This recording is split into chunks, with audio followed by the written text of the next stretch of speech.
네, 사랑하는 성도님 여러분, 연일 지속되는 한파 가운데 또 몸이 약해지기 쉬운 때인 것 같습니다. 몸이 약해지다 보면 우리의 마음도 약해지기 쉬운 때인 것 같습니다. 이렇게 마음이 약해지다 보면 또 우리를 둘러싸는 염려들이 더 많아지면서 우리의 걱정거리들이 계속해서 늘어가는 것 같습니다.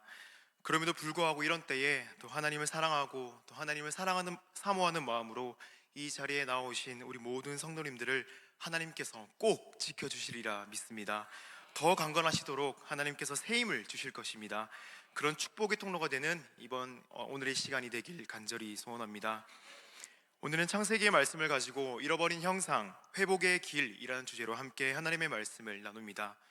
성도님 여러분, 혹시 오늘 아침에 또 나오시면서 일어나시면서 혹은 오늘 수요 기도에 나오시면서 거울을 한번 보셨습니까? 어떠셨습니까? 저도 여기 오면서 거울 한번 봤는데 와, 진짜 예쁘네. 잘생겼네. 그래, 뭐 이만하면 됐다, 뭐 이런 반응 나오시지 않으셨습니까? 네, 우리 성도님들께서는 그렇게 반응하셔도 저는 충분히 자격이 있다고 생각합니다. 그런데 거울을 통해 보이는 우리의 모습은 우리의 외형적인 모습이지만 사실 그 모습은 우리의 마음의 상태, 또 내면의 모습들을 모두 포함해서 드러납니다. 그래서 늘 아름답고 멋있는 모습만 많이 보이고 싶은 것이 사실 우리의 마음입니다. 그런데 때로는 그렇지 못한 모습들도 우리는 많이 보이고 있는 것 같습니다. 이런 모습들이 거울을 통해 드러나는 이유는 우리의 삶이, 또 우리의 마음의 상태가 그렇게 여유롭지 못하기 때문인 것 같습니다. 우리가 마주하는 현실의 문제, 가정의 문제, 또 생업의 문제, 또 직장에서 일어나는 많은 문제들이 있습니다. 또 특히 우리 학생들은 학교에서 일어나는 많은 문제들이 있습니다. 이렇게 우리는 현실 속에서 해결하지 못할 어려움들을 많이 만나고 있다는 사실입니다. 여러분, 이뿐만입니까? 믿음 생활을 하면서도 우리가 마주하는 신앙의 고민, 갈등, 우리가 아무리 기도하고 아무리 그 문제를 해결하려고 안간 힘을 써도 여전히 아직도 우리가 해결하지 못하는 그런 문제들이 많이 있기 때문에, 그런 문제들은 우리의 마음을 자꾸 답답하게 하고, 이런 수많은 어려움들은 결국 거울을 통해 보이는 나의 외적인 모습들을 속이지 못하는 겁니다.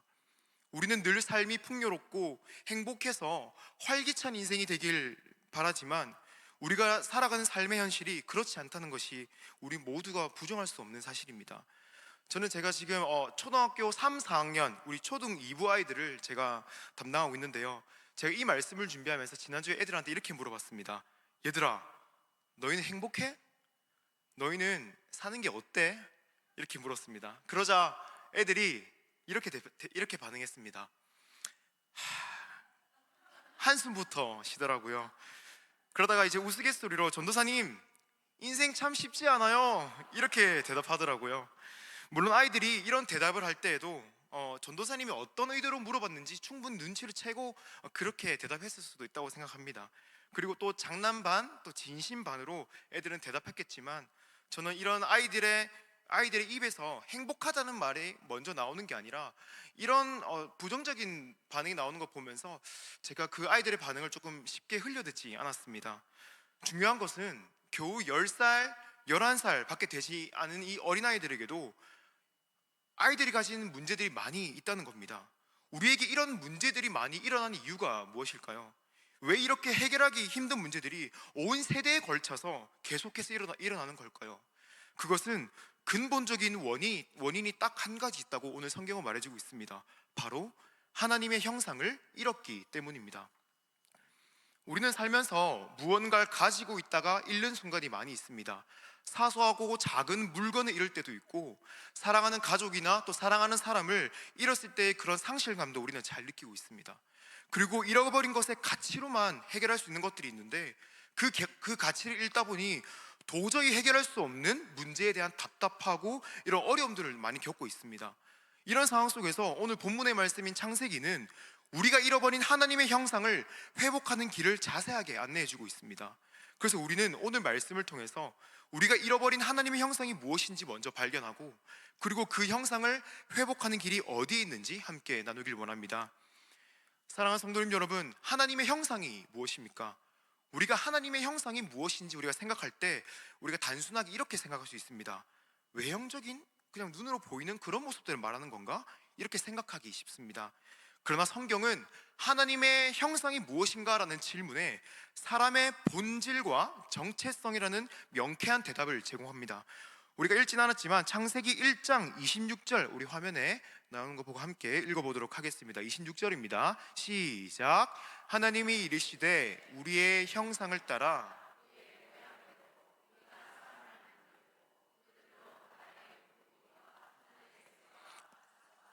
온 땅과 땅에 기는 모든 것을 다스리게 하자 하시고, 우리가 읽진 않은 말씀이지만 여기 1장 26절에서는 사람이 어떻게 창조되었는지 알려주고 있습니다.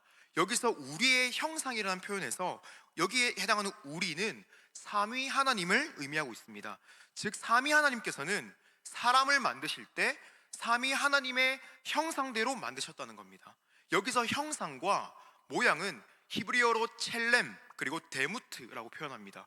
이 표현은 신학적으로 매우 중요한 개념을 담고 있는데요, 첼렘은 어떤 대상을 동일하게 조각하거나 그린 것을 뜻하고, 데무트는 원형이 투영된 모습이나 그리고 그것을 본뜬 것을 가리킵니다. 따라서 사람은 하나님의 모습과 동일하게 만들어졌다는 겁니다. 사람의 본질과 정체성은 하나님을 닮았다는 겁니다. 그럼 하나님을 닮았다는 것은 구체적으로 무엇을 의미하는 걸까요? 대표적으로 두 가지의 의미를 담고 있습니다. 첫 번째는 사랑하는 존재라는 겁니다. 하나님은 6일 동안 이 세상을 창조하시면서 사람을 가장 마지막에 만드셨습니다. 사람이 가장 마지막에 만드신 이유는 사람이 행복하게 살 수 있도록 가장 최적의 환경을 먼저 다 만드신 후에 그 세상에 사람을 살 수 있도록 하기 위한 하나님의 마음이었기 때문입니다. 그래서 하나님이 사람을 창조하신 계획과 목적에는 사람을 향한 사랑과 배려가 묻어 있음을 우리는 발견할 수 있습니다. 그러므로 사람은 하나님의 사랑 안에서 창조된 존재이고, 그 사랑이라는 하나님의 성품대로 우리가 만들어졌다는 사실입니다. 그래서 사람은 하나님과의 사랑 안에서 인격적인 교통도 하고 영적인 교제를 하면서 살아가는 그런 존재라는 겁니다. 그렇다면 하나님을 닮았다는 구체적인 모습 두 번째는 무엇일까요? 그것은 질서를 세워가는 존재입니다. 하나님은 전지전능하셔서 세상을 만드실 때, 세상을 창조하실 때 얼마든지 펑 하고 한 번에 이렇게 만드실 수 있는데, 하나님은 세상을 만드실 때 자신의 계획 가운데 하나하나 차례대로 질서정연하게 만들어 가셨습니다. 아무것도 없이 공허했던 그 공간에 먼저 빛을 만드시고, 그리고 그 빛을 만드신 다음에 모든 생물이 살아갈 기초인 땅과 물을 만드시고, 그리고 여러 식물들을 만드셨습니다. 뿐만 아니라 사람을 만드실 때에도 특이한 점이 있습니다. 그게 뭐냐면, 다른 창조물들을 만드실 때에는 그냥 명령하고 말씀하시니까 이렇게 만들어졌어요. 그런데 사람을 만드실 때에는 차례대로 신중하게 만드셨습니다. 먼저 흙으로 만드시고, 그리고 하나님의 생기를 코에 불어넣으시고, 거기에다가 하나님의 형상대로 만들자는 깊은 고민이 있었습니다. 따라서 하나님이 세상을 창조하실 때 하나하나 차례대로 질서정연하게 만드시는 모습, 그리고 사람을 만드실 때에도 질서정연하게 만드신 모습을 볼 때, 하나님은 질서의 하나님이시고, 그 질서의 모습이 오늘 우리에게도 동일하게 있다는 사실입니다. 그러므로 사람의 본질과 정체성은 사랑하는 존재이고 질서 있는 존재라는 사실을 우리는 확인할 수 있습니다. 이제 이렇게 하나님과 똑 닮은 모습으로 만들어진 사람에게 하나님께서는 특별한 역할을 부여하십니다. 우리가 오늘 읽은 말씀 28절 말씀 함께 읽어보겠습니다. 시작. 하나님이 그들에게 복을 주시며 하나님이 그들에게 이르시되 생육하고 번성하여 땅에 충만하라. 땅을 정복하라. 바다의 물고기와 하늘의 새와 모든 생물을 다스리라 하시니라. 방금 읽은 구절은 하나님이 사람에게 부여하신 역할입니다. 이 역할은 다른 피조물에게도 똑같이 부여하신 것이 아니라 사람에게만 특별히 하나님께서 부여하신 역할입니다. 그런데 하나님은 왜 사람에게만 이런 역할을 부여하셨을까요? 그 이유는 하나님께서는 특별하게 창조하신 사람을 통해서만이 하나님 나라의 뜻을 실현하기 원하셨기 때문입니다. 그렇다면 하나님 나라의 뜻은 무엇일까요? 그것은 하나님의 형상적 삶을 통해 하나님 나라의 질서가 세워지는 것입니다. 그래서 하나님께서는 하나님 나라의 질서를 세워가기 위한 구체적인 방법과 역할을 사람에게 부여하신 겁니다. 그럼 하나님 나라의 질서를 세워가기 위해 하나님께서 사람에게 부여하신 그 역할이 무엇일까요?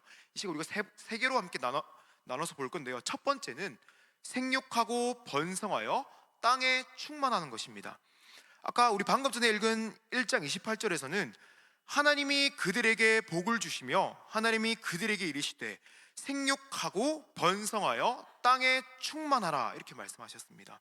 여기에 언급되는 생육, 번성, 충만에 해당하는 이 원어의 의미가 뭐냐면은 열매를 맺고 번식하고 많아지게 하라는 의미입니다.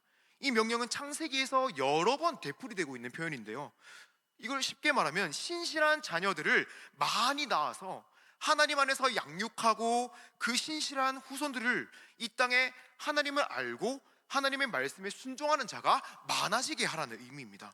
이는 하나님의 창조 계획 가운데서 창조주 하나님을 알고 섬기는 사람이 이 땅에 많아지게 하라는 의미입니다. 우리 마음대로 창조의 질서를 거스르는 행위를 통해서 막 계속 사람을 번식하는 게 아니라, 그리고 그렇게 번식한 사람들이 인간적인 육신의 자녀들이 이 땅에 많아지도록 하는 것이 아니라 하나님의 의와 질서에 순종하는 믿음의 자녀들이 이 땅에 많아지게 하라는 의미입니다. 그런데 우리는 이 명령을 수행하기 위해서 반드시 해야 할 한 가지가 있습니다. 그것은 뭐냐면 바로 결혼입니다. 그런데 우리는 이 명령을 수행하기 위해서 이제 결혼이라는 이 방법을 우리가 생각할 수 있는데요, 사실 저도 아직 결혼을 한 입장이 아니라서 이런 말씀 드리는 게 좀 그런데, 그래도 중요한 사실은 하나님께서는 하나님의 형상의 완전한 모습이 남자와 여자의 연합에 있다는 사실에 초점을 두고 계십니다. 창세기 2장에서는 한 사람이 혼자 사는 것이 좋지 아니하니 그를 돕는 배필로서 하나님의 한 사람을 더 만드십니다. 이렇게 남자와 여자가 만나서 사랑의 연합을 이루고 이 연합을 통해 한 가정을 세울 때에 하나님의 뜻과 계획, 그리고 이 창조 목적이 비로소 이루어진다는 사실입니다. 그러므로 사람은 이런 창조 질서에 따르는 사랑이라는 방식을 통해서 생육하고 번성하는 모습을 통해서 이런 구체적인 역할을 우리는 수행할 때에 이 세상에 하나님의 의와 질서를 추구하는 사람이 많아지게 할 수 있습니다.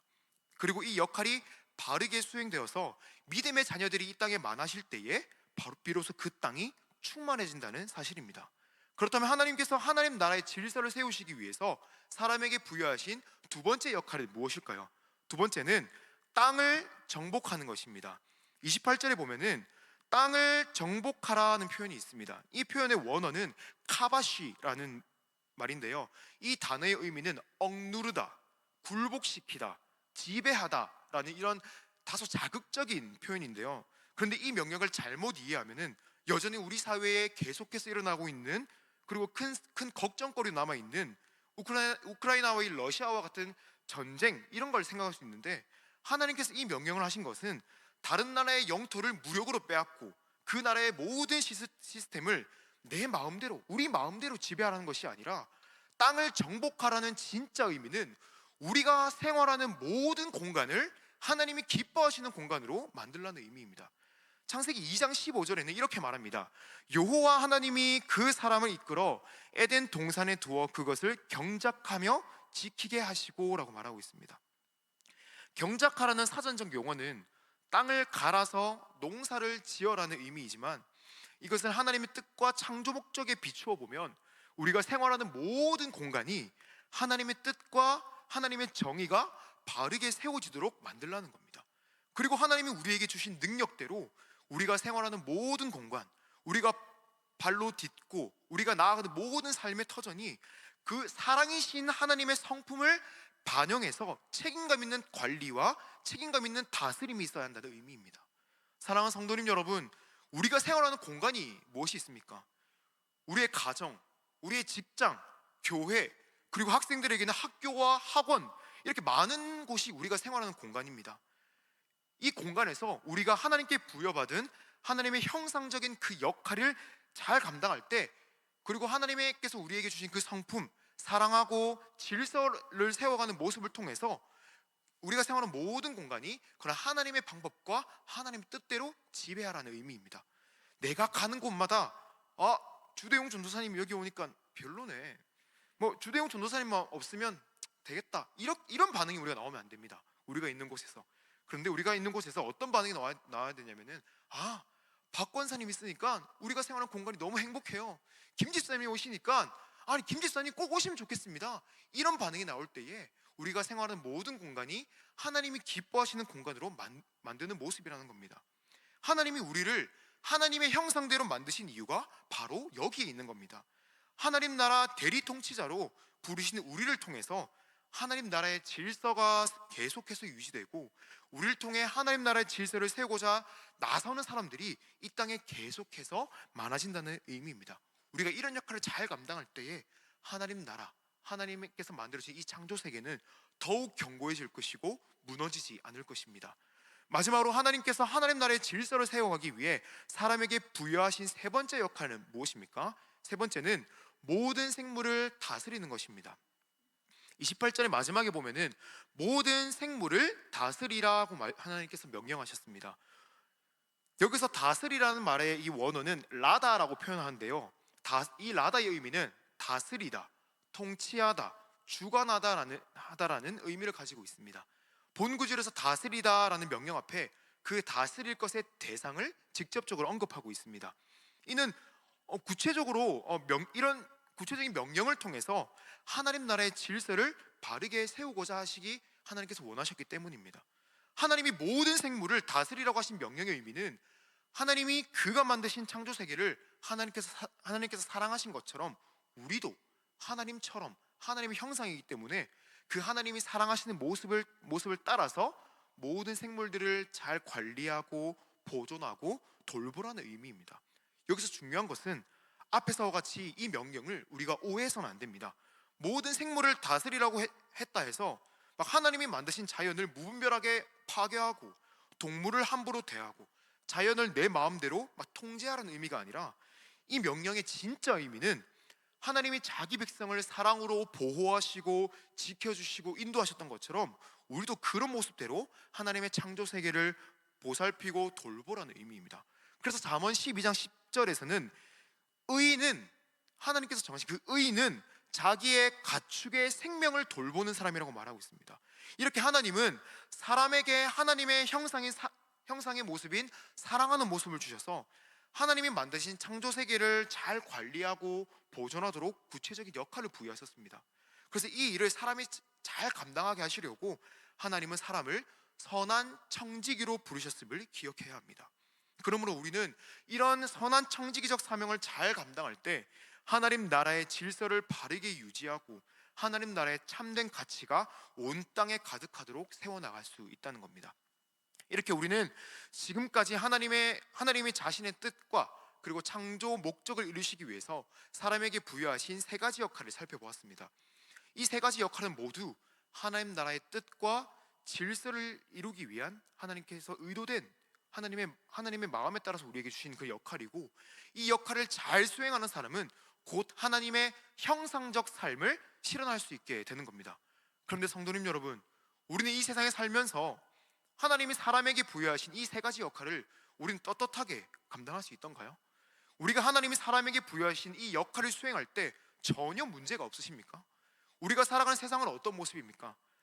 하나님 나라의 창조 질서에 어긋난 번식 활동이 얼마나 만연하게 이루어지고 있습니까? 우리가 거주하는 가정은 하나님이 기뻐하시는 공간이 되고 있습니까? 우리의 사회 활동이 이루어지는 직장에서는 하나님이 기뻐하시는 공간으로 만들어가고 있습니까?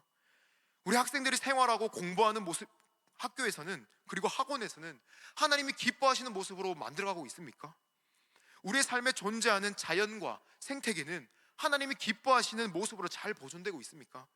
하나님은 하나님의 형상대로 만들어진 사람을 통해서 하나님 나라의 질서가 바르게 세워지기를 간절하게 원하셨지만, 사실 우리 삶의 모습의 현실은 하나님의 이런 간절한 소망과 하나님의 간절한 바람에 우리는 조금 더 흡족하게 해드리지 못하는 것이 우리 삶의 현실입니다. 왜 그렇습니까? 우리는 왜 이런 모습들이 계속 보이는 걸까요? 그것은 우리의 존재의 본질인 하나님의 형상을 잃었기 때문입니다. 우리의 본질을 만들어진 그 하나님의 형상이 훼손되었기 때문입니다. 하나님의 뜻은 창조주 하나님이 피조물인 그 사람과 수직적인 관계를 통해서 하나님께서 이 나라를 바르게 이루어 가시고 사람에게 그 부여하신 역할을 통해서 하나님 나라 질서가 바르게 세워지는 것이 하나님의 뜻이었습니다. 그런데 사람은 이런 하나님과의 질서를 깨뜨리는 한 가지 사건을 일으키게 됩니다. 그 사건은 바로 선악과 사건입니다. 창조주 하나님과 또 피조물 된 사람 사이에 질서를 유지하도록 하기 위해서 하나님께서는 질서를 유지하는 장치였던 이 선악과가 사람의 돌연 인간의 반역으로 인해서 그 질서가 깨어지고 맙니다. 질서가 깨어지다 보니까 하나님과 사람 사이를 결속시켜주던 이 사랑이 단절된 겁니다. 하나님의 아담과 하와에게 너희는 동산 중앙에 있는 그 선악을 알게 하는 나무의 열매는 너희가 먹지 말라고 하신 이 금지 명령을 어긴 데서부터 이 세상에 죄가 들어오게 되었고, 그리고 이때부터 사람에게 있는 하나님의 형상은 훼손되었던 것입니다. 하나님의 형상으로서의 삶의 모습은 이때부터 죄가 들어오면서부터 서서히 잃기 시작하게 되었던 것입니다. 그래서 사람은 더 이상 하나님의 형상을 회복하기란 불가능한 존재가 되었습니다. 이 일부터 사람은 철저하게 자기를 객관화하고 자기를 돌아보는 그런 능력을 상실하게 되었습니다. 이 모습이 어떤 모습이냐면 핑계하고 남을 탓하는 이런 어리석은 모습들이 보인다는 것이죠. 그런데 성경은 철저하게 죄의 문제의 책임은 사람에게 있다고 지적하고 있습니다. 세상에 죄악이 모습을 보이기 시작한 것은 사람의 의지적인 결단에서 일어난 후천적인 것이라는 겁니다. 그래서 사람에게는 죄의 원인을 규명하는 데 있어서 조금의 변명의 여지가 없는 거죠. 그런데 사람들은 이렇게 말합니다. 죄악은 원래부터 있었던 겁니다. 죄악은 구조적인 것입니다. 이것은 사람이 할 수 있는 최대의 변명인 거죠. 그런데 이런 태도는 죄를 정상적인 것으로 여기고 죄를 정당화하려는 노력과 직결되는 것입니다. 그래서 아담과 하와도 어떻게 했습니까? 하나님이 아담에게 너희가 무엇을 잘못했는지 물으시니까 아담은 이렇게 말했습니다. 나에게 선악과를 준 하와가 나한테 선악과를 줬습니다. 이렇게 말했고, 하나님이 똑같이 하와에게도 물었습니다. 그때 하와가 어떻게 반응했냐면은 저 뱀의 사악함 때문에 내가 선악과를 먹은 거라고 이렇게 변명한 것입니다. 이런 아담과 하와의 핑계는 결국 뱀을 만드신 하나님에게 죄의 원인이 있다는 식의 태도인 겁니다. 그런데 성경은 아담과 하와의 이런 의지적 결단에서 시작된 죄가 그의 후손인 우리 모두에게도 동일한 책임이 있다고 지적하고 있습니다. 로마서 5장 12절 우리 함께 읽어보도록 하겠습니다. 시작. 그러므로 한 사람으로 말미암아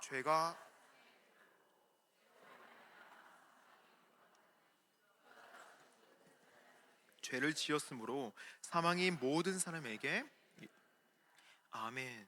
성경은 철저하게 아담과 하와에게서 시작된 이 죄악이 모든 사람이 지은 죄라고 말하고 있습니다. 왜 그렇습니까?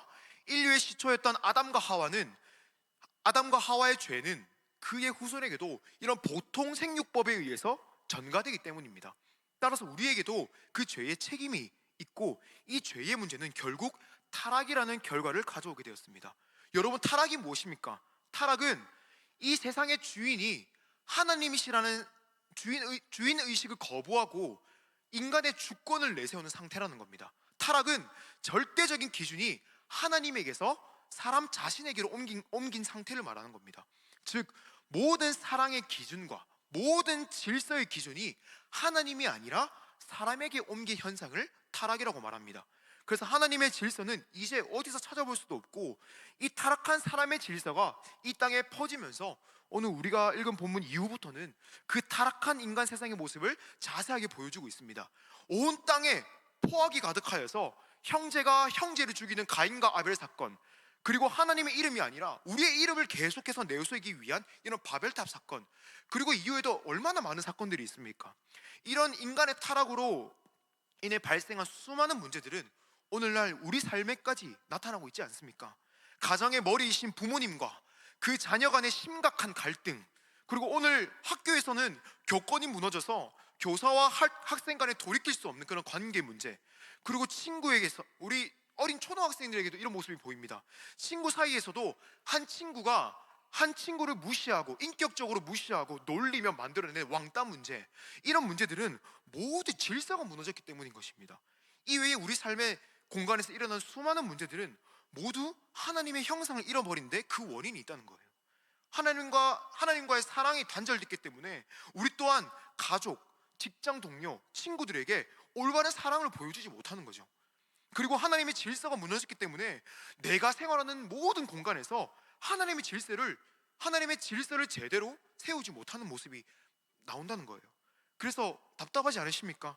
그런 문제들이 돌이킬 수 없는 정도로 이미 다 퍼져서 이제는 사실 해결하지도 못하고 손쓸 수도 없는 모습인 경우도 많이 있습니다. 그런데 성도님 여러분, 우리가 가진 이 문제를 해결해 주시기 위해서, 우리가 잃어버린 형상을 회복해 주시기 위해서 하나님은 한 가지 일을 하셨습니다. 그것은 바로 이 땅에 여자의 후손이신 예수 그리스도를 보내주신 것입니다. 여러분, 예수 그리스도가 어떤 분이십니까? 그는 우리의 잃어버린 하나님의 형상을 회복하게 하시기 위해서 하나님의 완전하신 형상 그 자체가 이 땅에 내려오신 분이십니다. 우리가 잃어버린 형상을 회복하게 하시기 위해서 형상 그 자체가 직접 오셨다는 말입니다. 그래서 예수님께서는 하나님의 형상의 회복자로 이 땅에 오신 겁니다. 완전한 하나님의 형상이신 그분의 삶, 완전한 하나님의 형상으로 보여주신 그분의 섬김은 우리가 하나님의 형상을 회복하도록 하는데 모범이 되어주셨고 통로가 되어주셨습니다.